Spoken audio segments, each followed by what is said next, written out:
Welcome to Sasi media. அதாவது சவரிகிட்ட தொடர்ந்து நம்ம பார்வதி வம்பளக்கிறத பார்க்க முடியுது. அதோடைய பின்னணி அதை பற்றி பார்ப்போம். அதுக்கப்புறமேட்டுக்கு பார்த்தீங்க அப்படின்னா ஓட்டிங்கில் ஒரு சில மாற்றங்கள் வந்திருக்கு, அதையும் பார்ப்போம். அதுக்கப்புறம் அரோரா பார்வதி இவங்களுக்குள்ள ஒரு ஃபைட்டு, இது எல்லாமே தொடர்ந்து போயிட்டுருக்கு. நீங்கள் இன்னும் நம்ம சேனலை சப்ஸ்கிரைப் பண்ணால் சப்ஸ்கிரைப் பண்ணிட்டு இந்த வீடியோவை லைக் பண்ணிடுங்க, ஓகேவா? நம்ம சேனல் 10,000 சப்ஸ்கிரைபர் தொட போகிறோம். இன்னும் ஒரு 1000 சப்ஸ்கிரைபர் இருந்தால் 10,000 தொட்டுரும். அதனால் நீங்கள் பார்க்கும்போது சப்ஸ்கிரைப் இல்லைன்னா சப்ஸ்கிரைப் பண்ணி விட்ருங்க, ஓகேவா?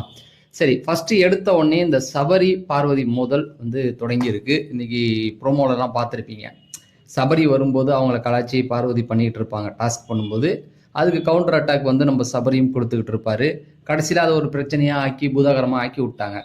சரி, இது என்ன அப்படின்னா, இது எங்கேருந்து தொடங்குனது அப்படின்னா நேத்தியே தொடங்குனுச்சு. எங்கே அப்படின்னு பார்த்தீங்கன்னா, மாவாட்டிகிட்டு இருக்கும்போது பார்வதி என்ன பண்ணுவாங்க, மைக்கை கைட்டி வச்சுட்டு மிட் நைட்டில் வேலை பார்ப்பாங்க. அப்போ எஃப்ஜே சொல்லுவான் மைக்கை மாட்டிட்டு பாரு அப்படின்னு. இவர் சொல்லுவா, நீ மைக்கை போட்டு பேசினாலும் யாரும் கேட்க போகிறதில்ல அப்படிங்கிற மாதிரியான கவுண்டிங்லாம் கரெக்டாக கொடுத்துக்கிட்டு இருந்தார். இது அவங்களுக்குள்ள நடந்த அந்த ஒரு சின்ன சின்ன, அதாவது ஜாலியாக நடந்த மூமெண்ட் நேற்று நைட்டு. அதுக்கு கவுண்டர் அட்டாக் மாதிரி அவங்க இப்போ கொடுக்குறாங்க, இந்த டாஸ்க் பண்ணும்போது கொடுக்குறாங்க. கானோ வினத்து இன்னைக்கு பார்வதி என்ன பண்ணாங்க அப்படின்னா, பிஜேவா இருப்பது அந்த மாதிரியான ஒரு டாஸ்க் ஒன்று போயிடுச்சு காலையில். அந்த இடத்துல அதுக்காக ரெடி ஆகிட்டு இருக்கும்போது கானவனத்து ஒன்று பற்ற வச்சு விட்டாரு. என்னன்னா, அவன் உன்னை தொடர்ந்து இந்த மாதிரி பேசிக்கிட்டு இருக்கான், அதுக்கான கவுண்டர் அட்டாக்லாம் நீ கொடுக்கறதுக்கு வாய்ப்பு இருக்கு, பார்த்துக்கோ அப்படின்னு சொல்லி பார்வதியை சொல்லிவிட்டு போனார்.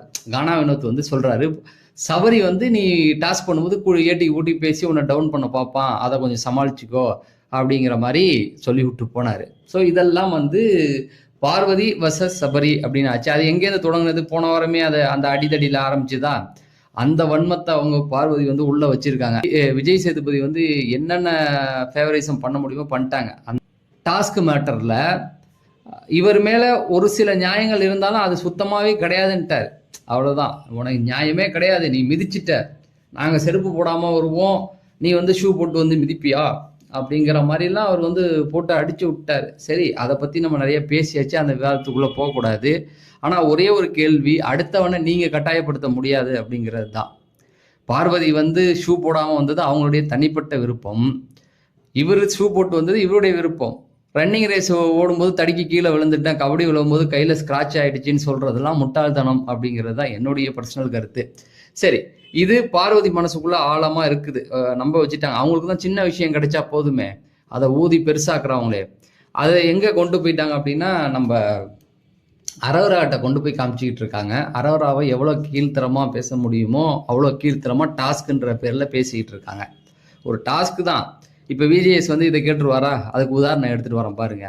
டாஸ்க் அரோராவும் அந்த ஃபன் டாஸ்க் போயிட்டு இருக்கு. அரோராகிட்ட இவங்க கேட்குறாங்க, அரோரா பார்வதி கிட்ட, எனக்கு ஜோசியம் பாரு அப்படின்னு சொல்லி சொல்கிறாங்க. பாரு, எனக்கு ஜோசியம் பாரு அப்படின்னா இவங்க கையை பார்த்து சொல்கிறாங்க. அதாவது உங்களுக்கு நீங்கள் நண்பர்கள் அப்படின்னு சொல்லி இருக்கவங்க கூடலாம் நண்பராகவே கிடையாது, ஏங்கோ இன்னொருத்தவங்க கூட இருக்கிறவரை பிரிச்சுட்டு நீங்கள் வாழ்ந்துகிட்டு இருக்க ஆளு அப்படிங்கிற மாதிரிலாம் சொல்லிட்டு இருக்காங்க. அது மட்டும் இல்லை, உங்களுக்கு ஒரு கல்யாணம் இல்லை, பல கல்யாணம். பார்வதி சொல்கிறாங்க அரோராவிட்ட, அரோராவுக்கு ஜோசியம் பார்க்குறாங்க, ஜோசியன்ற பேரில் பல ஆண்மன்களில் நீங்கள் கல்யாணம் பண்ணிக்குவீங்க அப்படிங்கிற மாதிரிலாம் சொல்கிறாங்க. அது இதில் அரோராவும் கவுண்டர் அட்டாக் கொடுக்குறாங்க. கமலிதான மீன் பண்ணுறாங்க. நான் அவருடைய என்னுடைய நண்பர் தானே, நண்பர் மாதிரி தானே இருக்கிறேன் அப்படிங்கிற மாதிரிலாம் சொல்கிறாங்க.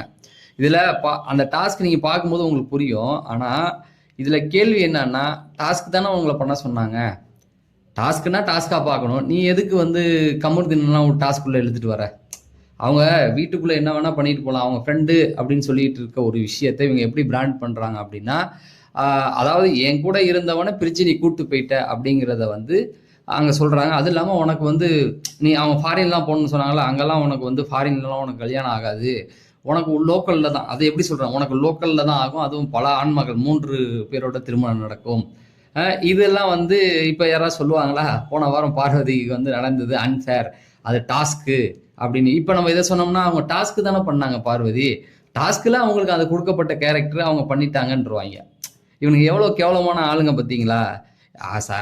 பார்வதிக்கு ஒன்று நடந்து இப்போ சபரி பண்ணா அவன் பர்பஸாக தான் பண்ணான், அதுக்கு நம்ம என்ன பண்ண முடியும், அவன் வேணுக்குன்னு தான் பண்ணாம்பாங்க. இப்போ பார்வதி பண்ணதை கேட்டால், சார் எனக்கு கிடைச்ச டாஸ்க்கு சார், நான் ஜோசியம் பார்க்கணுன்னாங்க, நான் கையை பார்த்து ஜோசியம் பண்ணேன்ருவாங்க ஒரே வார்த்தையா. இதுதான் இங்க உள்ள நடக்கிறது இவ்வளவுதான். இதை வந்து சில பேர் வந்து சொம்பு தூக்கி நிற்பாங்க. சரி ஓகே பண்ணுங்க, என்னதான் ஆகுதுன்னு பார்ப்போமே. கப்பு கொடுத்துட போறாங்களா, வாங்கிக்கிங்க, வச்சுக்கிங்க, பத்திரமா வச்சுக்கிங்க, யார் வேணாம்னா. சரி, இது முடிஞ்சதுக்கு அப்புறமேட்டுக்கு என்னாச்சு அப்படின்னு பார்த்தீங்கன்னா, ஒவ்வொருத்தவங்க அதுக்கு அரோரா வந்து கவுண்டர் அட்டக்கும் கொடுத்துக்கிட்டு தான் இருக்காங்க. சும்மா கிடையாது. ஒன்னொன்னுத்துக்கும் தேடி பிடிச்சி அவங்களுக்கு பதில் அட்டர் கொடுக்குறாங்க. இதுவே வந்து அவங்களுக்கு கிடைச்ச வெற்றி தான். பார்வதி வந்து நம்மளை எதிர்த்து யாரும் பேச மாட்டாங்க அப்படின்ற இந்த நிலைமை போய் சும்மா இருந்த விக்ரமையும் போய் சண்டை போட்டு அவங்ககிட்டயும் வாங்கி கட்டிக்கிட்டாங்கல்ல. இப்ப அவன் திட்டினதுக்கு அப்புறம் நீ 6 மாசம் 4 வாரம் சும்மா இருந்த வந்தனடா, இப்ப எதுக்குடா என்னை வந்து திட்டுறன்ற அளவுக்கு போன ஆள் தானே நீ. அவன் கம்முன்னு போனவனை சூடு ஏற்றி விட்டு இப்போ அரராவும் அதை தான் பண்ணிட்டு இருக்காங்க. அமைதியா இருக்காங்க. அமைதியா இருக்கிறவங்க எல்லாம் பார்வதியை மட்டும் போய் வம்பாளத்தை அடிச்சு விட்டுட்டு இருக்காங்க அப்படிங்கிறது தான். சரி, அதுக்கப்புறம் அப்படியே பார்த்தீங்கன்னா இந்த டாஸ்கில் இப்போ ஓட்டிங்கில் என்னாச்சு அப்படின்னா, ஓட்டிங்கில் சில மாற்றங்கள் இந்த டாஸ்க்கு அப்புறம் வந்திருக்கு. அதில் கெமி நேற்று வந்து காலையில் ஓட்டிங்லேயே சொல்லியிருப்பேன், 2வது இடத்துல இருந்தாங்க கெமி. ஃபஸ்ட்டு வந்து திவ்யா இருந்தாங்க, 2வது பார்வதி, 3வது கெமி இருந்தாங்க. காலையிலேருந்து ப்ரோமோ வந்துச்சு. ப்ரோமோவில் எங்கேயாவது கெமியை பார்த்தீங்களா? இல்லை. இப்போ அன்சீனில் ஏதாவது போய் பார்த்தீங்கன்னா அங்கங்கே ஏதோ ஒரு இடத்துல வந்து போவாங்க. லைவ்ல வேற எங்கேயுமே அவங்கள பார்க்க முடியாது. ஓட்டிங் மட்டும் எப்படிடா ஏறி இருக்குன்னு கேட்டேன். எதுக்கு இதெல்லாம் சொல்றேன்னா, அவங்களுக்கு ஓட்டிங் ஓட்டு எப்படி வருது, யார் போடுறா, அப்போ டாஸ்க் விளையாடுற ஒரு சிலருக்கு போட்டிங்கன்னா ஓகே, போடாதவங்களுக்கு இப்போ என்னாச்சு அப்படின்னா அந்த ஓட்டிங்கில் இப்போ மாற்றம் அடைஞ்சிருக்கு. அந்த ஓட்டிங் வந்து அவங்க கீழே இறங்கிட்டாங்க. அவங்க இருந்த அந்த இடத்துக்கு வந்து சபரி வந்துட்டாப்புல. அவருடைய ஓட்டிங் வந்து இப்போ ஏறி இருக்கு அப்படிங்கிறது தான். ஸோ செக் பண்ணிட்டு தான் பேசுகிறேன். இப்போ சபருடைய ஓட்டு வந்து ஒரு படி மேலே ஏறிடுச்சு, நல்லா போயிட்டு இருக்கு. ஸோ சபரி பிடிச்சிருக்க அந்த ஒரு லைனப் அதுதான் கரெக்டு. பார்வதியோட ஒரு கேம் ஆடுறதே நல்லது தான். அவங்களுக்கு பயந்து போய் உட்காந்துடவும் கூடாது. இப்போ நேற்று உடம்பு சரியில்லை, இன்னைக்கு வெளியில வந்துட்டாப்புல கேம் ஆடுறோம், இப்படியே தொடர்ந்து போயிட்டு தான் இருக்கணும். அப்போதான் வெளியில இருக்கவங்களும் பேச ஒரு வாய்ப்பு இருக்கும். இல்லைன்னா ஒன்றுமே வாய்ப்பு இல்லை அப்படிங்கிறது தான். பார்வதி அட்டாக் பண்ணால் பதிலுக்கு திரும்ப அட்டாக் பண்ணி தான் ஆகணும். அவங்களுக்கு பயந்துலாம் போய் ஓடி உட்காந்துடக்கூடாது அப்படிங்கிறது தான். அதுக்கப்புறம் ஓட்டிங்கில் எங்கே மாற்றங்கள் வந்திருக்கு அப்படின்னு பார்த்தீங்கன்னா, அமித்துடைய ஓட்டுகள் வந்து கொஞ்சம் ஏறிடுச்சு. சுபிக்ஷாவுக்கும் அமித்துக்கு அதுக்கப்புறமேட்டுக்கு வந்து ரம்யா, இவங்க 3 பேரும் கடைசி 3ல் இருந்தாங்க. சுபிக்ஷா 7000னா அமித் வந்து 5000 ஓட்டு காலில் இருந்தார். இப்போ என்னாச்சுன்னா சுபிக்ஷா ரேஞ்சுக்கு 11,000 ஓட்டுக்கு வந்துட்டார் 2 பேருமே. அப்போ அவர் மேலே ஏறுறதுக்கு வாய்ப்புகள் இருக்குது. சுபிக்ஷா கீழே வர்றதுக்கும் வாய்ப்பு இருக்குது. ரம்யாவுடைய ஓட்டில் எந்த ஒரு மாற்றங்களும் இல்லை அப்படிங்கிறதும். பிரஜனுடைய ஓட்டுகள் கம்மியாக இருக்குது. என்ன கேட்டால் நான் வந்து இதை சொல்கிறத வன்மத்தில் சொல்லலை. பிரஜனுடைய ஓட்டுகளை கம்மி பண்ணணும், சாண்ட்ராவை மேலே ஏற்றி விடுங்க, பிரஜனை வெளியில் அனுப்புங்க. பிரஜன் வெளியில் போனாதான் சாண்ட்ராவுடைய கேம் கரெக்டாக இருக்கும். 2 பேரில் யாராவது ஒருத்தவங்க போகணும். சாண்ட்ராவுக்கு ஓட்டு இருக்குது, அவங்கள கீழே இறக்க முடியாது. அவங்க 4வது பொசிஷனுக்குள்ள இருக்காங்க. ஆனால் பிரஜனுக்கு ஓட்டு இல்லை, கடைசி பொசிஷனுக்கு கீழே வந்துட்டாரு. அப்போ அவருடைய ஓட்டுகளை எடுத்து அவரை அனுப்பி விடணும். அவரை அனுப்பி விட்டால் மட்டும்தான் இவங்க சாண்ட்ராவிட்டெல்லாம் இப்போ பேசுறதுக்கு நிறைய பேர் பயப்படுறாங்க தெரியுங்களா. பிரஜன் இருக்காரு, சண்டை போடுவார் அப்படிங்கிறதுனால பயப்படுறாங்க. 2வது அவரும் அவங்கள விட்டு நவுந்து வர்றதுல ஒரு குரூப் கேம் தேவையும் இல்லை. அவர் உள்ள இருந்து அவர் பேரை கெடுத்துக்கவும் தேவையில்லை. ஹீரோ மெட்டீரியல் வேற சொல்லிட்டு இருக்காரு. அவரை வந்துட்டு சாண்ட்ரா ஆட விடணும் அப்படின்னா இன்னும் கேம் வந்து மாறும் அப்படிங்கிறது என்னுடைய கருத்து. என்னுடைய கருத்துல ஏன்னா உடனே வந்து பிரஜனுக்கு வந்து எதிராக நான் பேசுறேன்னு நினைச்சுக்காதீங்க. அவருக்கு ஓட்டு இல்லை அப்படிங்கிறது தான் சொல்ல வரேன்.